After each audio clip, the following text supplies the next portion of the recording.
नाव चल रही है 5 के स्पीड से स्टिल वाटर में, मतलब स्टिल वाटर में वो 5 के स्पीड से चल रही है। तो यहाँ से हमें ये इनडायरेक्टली ये बोल रहा है कि नाव की स्पीड 5 है। ठीक है, तो वेलोसिटी या स्पीड ऑफ बोट इज़ 5। ठीक, अब आगे बोला है जब अपस्ट्रीम चलता है तो डाउन स्ट्रीम से 3 गुना समय लगता है। तो अपस्ट्रीम मतलब क्या? देखिए, अपस्ट्रीम मतलब जब पानी की धारा ऐसे हो, स्ट्रीम का डायरेक्शन इस तरफ हो और नाव अगर इस तरफ चल रहा है तो इस केस को अपस्ट्रीम बोलते हैं। और ऐसा हो पानी की धारा नाव के स्पीड के सेम डायरेक्शन हो तो उसको डाउन स्ट्रीम बोलते हैं। तो अपस्ट्रीम के लिए इक्वेशन बनाते हैं। देखिए, नाव अगर रुका रहे और पानी इस तरीके से चलता रहे, ठीक है, और नाव रुका रहे, तो पानी और नाव की सेम स्पीड हो जाएगी। जितनी पानी की स्पीड है उतना ही नाव का स्पीड होगा। अगर नाव का स्पीड 0 भी है, नाव चल नहीं रहा है, उसका इंजन बंद है, तब भी जो किनारे से देखेगा वो कहेगा कि नाव जितना पानी की स्पीड है उतना स्पीड से चल रहा है। पानी का स्पीड हमसे पूछा है तो मान लेते हैं x।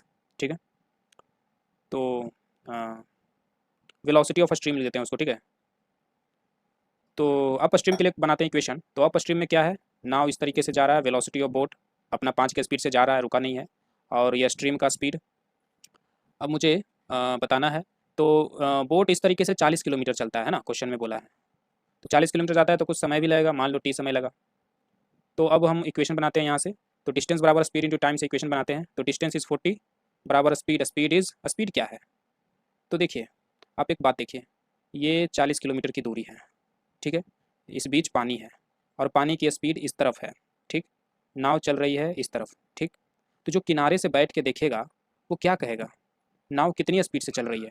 तो देखिए, अगर ये पानी नहीं चल रही होती तो जो नाव का स्पीड था उस स्पीड से 40 किलोमीटर तय करता, पर ये पानी इधर चल रहा है, इस वजह से इस नाव को थोड़ा सा ओपोज करेगा, है ना।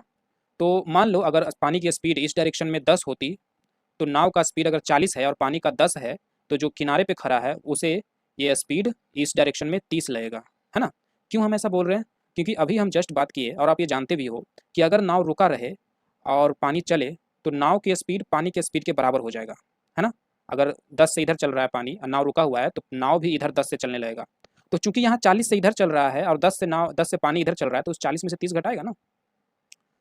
तो इस प्रकार से हम घटाते हैं, अप स्ट्रीम में स्पीड को घटाते हैं।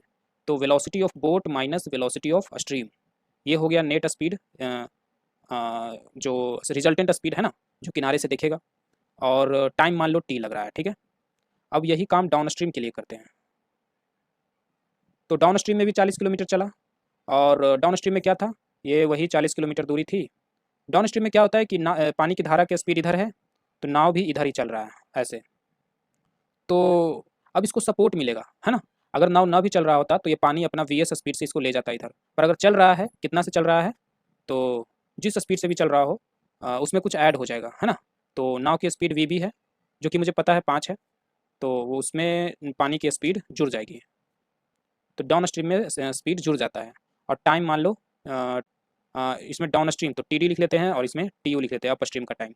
और हमें बोला है कि अप स्ट्रीम में जो समय लगता है वो डाउन स्ट्रीम से टी गुना लगता है डाउन स्ट्रीम से। तो हम इस टी यू के जगह पे 3 TD लिख सकते हैं, है ना। तो 40 बराबर V V minus V S 3 TD, T U के जगह पे 3 TD लिख दिए। अब ये दो इक्वेशन मिला है, यहाँ पे वैल्यू को पुट करते हैं। वी बी का वैल्यू जानते हैं, वी एस का वैल्यू निकालना है, और टी का वैल्यू नहीं पता है। तो यहाँ पे दो इक्वेशन है मेरे पास, और दो वेरिएबल है, तो linear equation in two variable से निकाल लेंगे। तो 40 बराबर 5 TD प्लस VS TD, और इसको देखते हैं, 40 बराबर 5 × 3 TD मतलब 15 TD माइनस 3 VS TD। तो क्या करना होगा हमें, इसमें 3 गुना कर देते हैं ताकि इसमें भी 15 TD, 3 मल्टीप्लाई कर देते हैं तो ये वाला इक्वेशन क्या हो जाएगा, दोनों तरफ 3 मल्टीप्लाई करेंगे ना, इधर भी इधर भी, तो ये हो जाएगा 120 बराबर 15 TD प्लस 3 VS TD। अब ये इक्वेशन को ऐड कर देते हैं, इस मेथड को एलिमिनेशन मेथड कहते हैं, ठीक है। तो यहाँ से देखिए ये दोनों एलिमिनेट हो गया, है ना। अब बचा ये 15 15 30 TD बराबर 40, अभी 120 160, तो ये हो गया टाइम आ गया 16/3 आवर। अब ये टाइम हम किसी में रख देते हैं, तो इसी में रख देते हैं, इस इक्वेशन में 40 बराबर 5 TD प्लस VS TD में रख देते हैं, तो हमें VS स्पीड मिल जाएगा।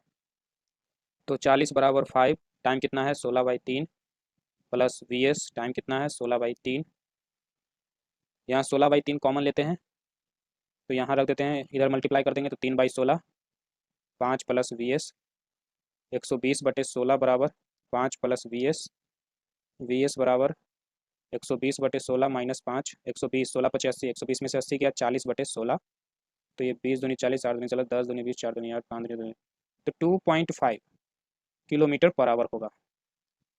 बोट स्ट्रीम की स्पीड 2.5 किलोमीटर पर आवर।